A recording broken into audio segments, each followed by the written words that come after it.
სურსათის უნებლობა ჩვენი ცხოვრების მნიშვნელოვანი ნაწილი და ჯანმრთელობისთვის მთავარი გარანტიაა.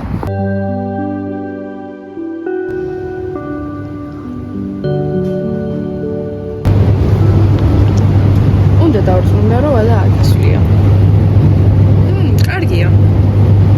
თანამედროვე სამყაროში, სადაც პროდუქტები ძალიან გრძელ ფასს გადიან, რომ ჩვენამდე მოაღწიოს, აუცილებელია შევამოწმოთ, ვადაგასული არის თუ არა ეს პროდუქტები. დღეს, როცა ბაზარზე უამრავი საკვები პროდუქტი გვხვდება, სურსათის უნებლობა სულ უფრო აქტუალური ხდება.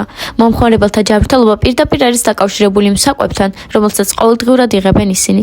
ამიტომ მნიშვნელოვანია ვიცოდეთ, რა შედის ჩვენი საკვების შემადგენლობაში, როგორ ინახება და რამდენად უსაფრთხოა მისი მოხმარება. სწორედ ამის გაგებაში გვეხმარება პროდუქტის ეტიკეტები, რომლებიც შეიცავს მნიშვნელოვან ინფორმაციას ინგრედიენტების, ვადაგასვლის, საკვების წარმომავლისა და სხვა მახასიათებლის შესახებ. მათი ყურადღებით წაკითხვა და გააზრება საშუალებას გვაძლევს გავაკეთოთ გაცნობიერებული არჩევანი. რომ ეტიკეტები ყოველთვის უნდა გადაამოწმო?